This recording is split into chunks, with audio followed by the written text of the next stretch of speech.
तो देखिए, आज कई तरह की तस्वीरें देखने को मिली है, कई तरह की कहानियां देखने को मिली है और हमारे साथ भारतीय जनता पार्टी से प्रवक्ता प्रवीण शंकर कपूर फोन लाइन पर कनेक्ट हो गए हैं। प्रवीण जी, बहुत स्वागत है आपका। बीजेपी का ये दावा था कि आज की महारैली एक फ्लॉप शो साबित होगा, पर भीड़ तो काफी पहुंची और बड़े बड़े नेता भी काफी पहुंचे। इसी रामलीला मैदान ने अन्ना हजारे और अरविंद केजरीवाल को 2011 में रैली करते हुए देखा था, जिसमें अमूमन हर दिन 50-60 हजार आदमी जुड़ता था, किसी किसी दिन तो 1 लाख आदमी तक जुड़ता था। आज उसी रामलीला मैदान में अरविंद केजरीवाल के जेल में जाने के बाद और कांग्रेस की जमीन पे उतरने की कोशिश के बाद भी बमुश्किल 15 से 20 हजार आदमी जुटे और वो भी दिल्ली के बाहर से लाए गए। आप इसे सफल कहेंगी तो मैं आपसे कोई विरोध तो नहीं करूंगा, मगर मैं इतना जरूर कहूंगा कि अगर ये रैली को हम सफल रैली कह रहे हैं तो ऐसा तो अगर हमारे जिला अध्यक्षों के भरोसे छोड़ दिया जाए तो वो इससे ज्यादा लोग इकट्ठा कर सकते हैं। और यहां तो शायद 20-22 दलों के अध्यक्ष आके बैठे थे।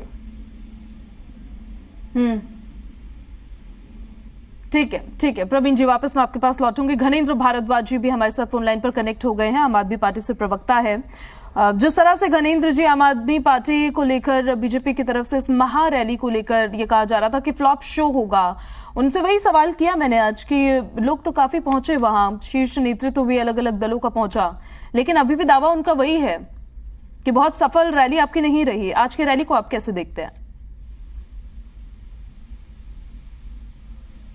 आप जी घनेंद्र जी, मेरी आवाज आप तक पहुंची है?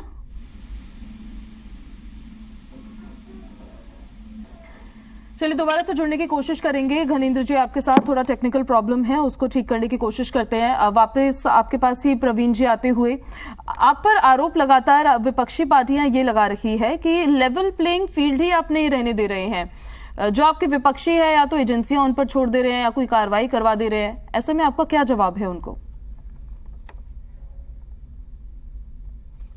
नया शब्द राजनीति में लाया गया है। राजनीति कोई फुटबॉल का मैच नहीं है जहां 11-11 खिलाड़ी खिला दिए जाएं और जरूरी 11 खेलने दिए जाएं।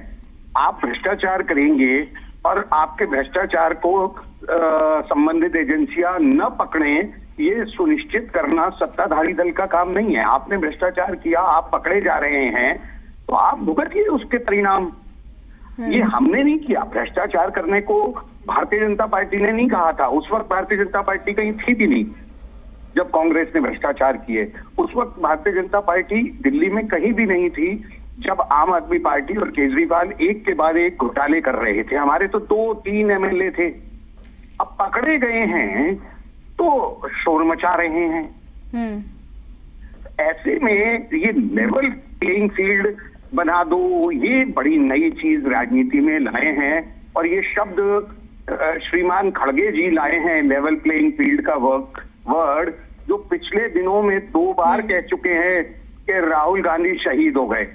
आज भी उन्होंने कुछ ऐसा ही बोला कि राहुल गांधी ने बड़ी शहीदी दी है, बड़ी कुर्बानी दी है। वो उनके पिताजी राजीव गांधी के लिए कहना चाहते हैं या राहुल गांधी के लिए कहना चाहते हैं, ये वो समझा नहीं पाते हैं। जी। तो ऐसे में ये लेवल प्लेइंग फील्ड की मांग करना, ये कोई भारतीय जनता पार्टी का काम नहीं है कि आपके लिए लेवल प्लेइंग फील्ड सुनिश्चित करे। आप अपने कर्म ठीक रखते, आप भ्रष्टाचार ना करते। नेताओं पर जिस तरह से कार्रवाई हो रही है उसको लेके उनकी तरफ से कहा जा रहा है कि लेवल प्लेइंग फील्ड मतलब नेता ही नहीं रहेंगे इलेक्शन लड़ने के लिए, प्रचार करने के लिए, तो चुनाव लड़ेंगे कैसे? फिर उसको धार देंगे कैसे? जनता पार्टी कर रही है क्या? आरोप तो आप ही पर लगा रहे हैं कि आप एजेंसियों का दुरुपयोग कर रहे हैं। बहरहाल आप इस पर जवाब दे दीजिएगा, मैं आपके पास वापस लौटूंगी। मैं आपको एक छोटा सा एग्जांपल देता हूं। ठीक है। अक्टूबर-नवंबर में पहला नोटिस आया था केजरीवाल जी को। अगर अक्टूबर-नवंबर में पेश हो जाते तो ये समस्या आज मार्च में बिगड़ती क्यों? तो आपने समय पे एजेंसियों के साथ कोऑपरेट नहीं किया, इन्वेस्टिगेशन को ज्वाइन नहीं किया, और अब जब आप फंस गए हैं इन्वेस्टिगेशन में ना जाने के कारण, तो अब आप कह रहे हैं कि लेवल प्लेइंग फील्ड आपने अपने कर्मों से खोई। ठीक है, ठीक है, ठीक है, इस पर जवाब ले लेते हैं हम। घनेंद्र भारद्वाज जी, आम आदमी पार्टी से प्रवक्ता, दोबारा से हमारे साथ कनेक्ट हो गए हैं। घनेंद्र जी, गिरफ्तारी का विरोध हो रहा था या फिर यहाँ पर चुनाव की तैयारी हो रही थी? आपके विरोधियों का कहना है कार्रवाई तो बहाना था, 2024 ही निशाना था। देखिए, जिस तरीके से भारतीय जनता पार्टी के लोग आज बौखला चुके हैं, जिस तरीके से रामलीला मैदान में लाखों की संख्या में लोगों ने इकट्ठा होकर अरविंद केजरीवाल जी की गिरफ्तारी का विरोध करा, गिरफ्तारी के खिलाफ लोगों ने अपना गुस्सा जाहिर करा, भारतीय जनता पार्टी वालों की नींद खराब है। क्योंकि आज दिल्ली से नहीं, देश भर के कोने कोने से लोग आए, जनता आई, जनता ने आके मोदी सरकार के खिलाफ एक शंखनाद का ऐलान करा है कि अरविंद केजरीवाल जी की जो गैर कानूनी गिरफ्तारी मोदी जी ने करी है वो पूरी तरीके से गलत है। और मोदी जी को देश के लोगों ने एक मैसेज दिया है कि अगर मोदी जी इस तरीके से तानाशाही करते रहेंगे तो मोदी जी की सरकार ज्यादा दिन चलने वाली नहीं है। और मोदी सरकार की उल्टी गिनती शुरू हो चुकी है। आज तमाम इंडिया अलायंस के गठबंधन के साथी भी वहां थे, राहुल गांधी से लेके प्रियंका गांधी से लेके मल्लिकार्जुन खड़गे, सोनिया गांधी जी, तेजस्वी यादव, अखिलेश यादव, पूरे का पूरा इंडिया अलायंस का परिवार इकट्ठा था और सब लोगों ने एकजुट होकर रामलीला मैदान के मंच से अरविंद केजरीवाल जी की गिरफ्तारी की कड़ी निंदा करी है। हेमंत सोरेन जी की गिरफ्तारी की कड़ी निंदा करी है। सबने कहा कि हम लोग मिलकर इन फिरका पर शासकों को, मोदी सरकार को, इनकी अहंकारी और तानाशाही सरकार को, भारतीय जनता पार्टी की सरकार को हटाना है। अभी मैं सुन रहा था भारतीय जनता पार्टी के प्रवक्ता को बड़ी बड़ी बातें कर रहे, लेकिन सच्चाई ये है कि भारतीय जनता पार्टी का देश में लोग खिलाफ हो चुके। भारतीय जनता पार्टी की चोरी पकड़ी गई है, ये वोट की भी चोरी करते हैं, नोटों की भी चोरी करते हैं। और जिस तरीके से सो कॉल्ड एक्साइज स्कैम में अरविंद केजरीवाल जी को इन्होंने जेल में डाला जबरदस्ती, वो भी इनकी एक्सपोज हो चुके हैं कि उस सो कॉल्ड एक्साइज स्कैम के जो दो मुख्य आरोपी थे, एक से बीजेपी ने 60 करोड़ रुपए लेके उसको बेल दिलवा दी और दूसरे को भारतीय जनता पार्टी अपना चुनाव लड़वा रही है एनडीए से। वो एनडीए से लोकसभा का कैंडिडेट है मुगांता श्रीनिवास रेड्डी। तो बीजेपी पूरी तरीके से एक्सपोज हो चुकी है और दिल्ली और देश के लोगों ने देख लिया कि ये एक्चुअल जो एक्साइज स्कैम था ये भारतीय जनता पार्टी का ही शराब घोटाला था। बीजेपी फंस चुकी, बीजेपी के पास कोई जवाब नहीं है, सिर्फ और सिर्फ अपनी बौखलाहट और खींच उतार रहे हैं, चैनल पे आके इस तरीके की बातें कर रहे हैं जो बिल्कुल गलत है। ठीक है घनेंद्र जी, बहुत शुक्रिया आपका हमारे साथ जुड़ने के लिए। प्रवीण जी, आपका रुख दोबारा से करते हुए, लोकतंत्र को बचाओ ये नारा दिया है आज इंडिया गठबंधन ने, लेकिन इंडिया गठबंधन, INDIA गठबंधन जो ये है, आपको कितनी बड़ी चुनौती लगता है इनकमिंग लोकसभा इलेक्शंस में? देखिए, इस चुनाव में INDIA चीज कहीं है ही नहीं। आपको ये समझना होगा, ये आपस में ही लड़ रहे हैं। ये हमसे क्या लड़ेंगे, ये तो आपस में लड़ रहे हैं। आज सुबह पहली तस्वीरें जब आई तो उस मंच के पर जो पोडियम लगा था उसके आगे अरविंद केजरीवाल की तस्वीर लगी थी। मैंने उसे सुबह सुबह ट्वीट किया कि भाई ये तो कह रहे थे कि ये तो इंडिया अलायंस की रैली है, किसी व्यक्ति की नहीं है। थोड़ी देर बाद वो फोटो वहां से हट गई तो कांग्रेस ने दबाव डाला। ये आपस में लड़ रहे हैं, इनका तय ही नहीं है कि कौन कहां नेता है। तो इसलिए आप इंडिया अलायंस कम से कम 2024 के लोकसभा चुनाव में भारतीय जनता पार्टी के लिए कोई चुनौती नहीं है। इंडिया अलायंस 2024 के चुनाव में कोई फैक्टर ही नहीं है। और लेकिन ये जो 6 गारंटीज है, जो 6 गारंटीज है, सब एक भी हो जाएं, हाँ, वो 6 गारंटी वो है जो दिल्ली सरकार का मॉडल है। और जब अरविंद केजरीवाल विधानसभा इलेक्शंस में इस मॉडल का जिक्र करते हैं तो उनको उसका बेनिफिट मिलता है। ऐसे में अब वो नेशनल लेवल पर इसको लेकर आ गए हैं, तो उसका बेनिफिट क्या आपको लगता है कि यहाँ पर भी मिल सकता है? इस पर आप जवाब दे दीजिएगा, मैं आपके पास वापस आऊंगी। अभी 2 मिनट पर वापस लौट रही। डॉक्टर अनित सिंह जी भी कांग्रेस से प्रवक्ता हमारे साथ कनेक्ट हो गए हैं। डॉक्टर अनित सिंह जी, आज की जो महारैली थी वो मुख्यमंत्री अरविंद केजरीवाल की गिरफ्तारी के विरोध में थी या फिर इंडिया गठबंधन का शक्ति प्रदर्शन था?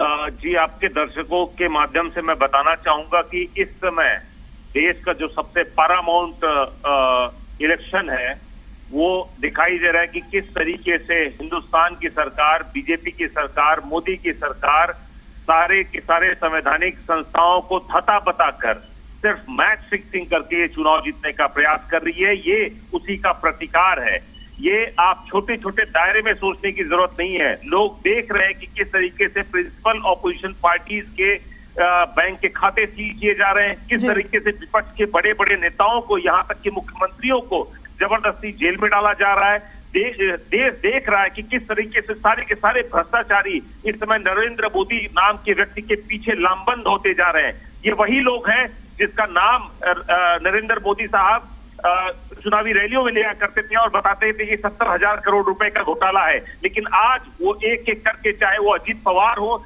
चाहे प्रफुल्ल पटेल हो, चाहे छगन भुजबल हो, चाहे हेमंता बिश्वा शर्मा हो और चाहे शुभेंदु अधिकारी हो, हर राज्य के जितने भी बड़े से बड़े भ्रष्टाचारी थे। अभी आपने देखा कि रेड्डी बंधु जो कर्नाटक में 35,000 करोड़ रुपए के घोटाले का जिनके ऊपर आरोप है, वो भी केंद्र की बीजेपी की सरकार के पीछे किस तरीके से लामबंद हो गए। हिंदुस्तान के लिए ये एक निर्णायक घड़ी है। लोगों को समझने की जरूरत है कि देश के संस्थानों को और देश की जो संपत्ति हो उसको किस तरीके से केंद्र की मोदी सरकार अपने कुछ चुनिंदा मित्रों के ऊपर लुटाने का प्रयास कर रही है। ये देश को बचाने की, संविधान को बचाने की लड़ाई है, जिसमें हमारे नेता और सारे के सारे विपक्ष के सारे नेता एक साथ एक लामबंद होकर दिल्ली में, ये हमारा प्रतीकात्मक विरोध है कि किस तरीके से हिंदुस्तान की जनता को दरकिनार करते हुए, 140 करोड़ जनता को दरकिनार करते हुए केंद्र की मोदी सरकार सिर्फ और सिर्फ प्रचार के दम पर, विज्ञापन के दम पर, आप अखबार खोलते हैं 5-5 पेजों पे आपने मोदी सरकार की और मोदी साहब की फोटो देखते हैं। हमें अब फोटो देखने की जरूरत नहीं है। हम उम्मीद करेंगे जो सवाल जो मैनिफेस्टो लेके बीजेपी आई थी, आज वो जवाब दे कि किस तरीके से किसानों की आय दुगनी हुई, क्या किस तरीके से बहुत हुई महंगाई की मार की बात करने वाले 2014 में मोदी सरकार आज महंगाई को कम कर पाए क्या? बेरोजगारों को 2 करोड़ नौकरियों की बात करते थे, लेकिन क्या आपने देखा होगा कि 45 साल के सबसे बड़ी बेरोजगारी से हिंदुस्तान जूझ रहा है। हर 6वां ग्रेजुएट इस समय हिंदुस्तान में बेरोजगार है। इस तरीके की स्थिति लाकर खड़ी कर दी गई है कि अमीरों और गरीबों के बीच की खाई लगातार बढ़ती जा रही है। अपने कुछ चुनिंदा मित्रों को फायदा पहुंचाने के लिए सरकार जिस तरीके से 140 करोड़ देशवासियों को दरकिनार कर रही है, ये उसका प्रतिकार है आज की रैली। ठीक है अनुज जी, प्रवीण जी, बहुत शुक्रिया आपका हमारे साथ जुड़ने के लिए।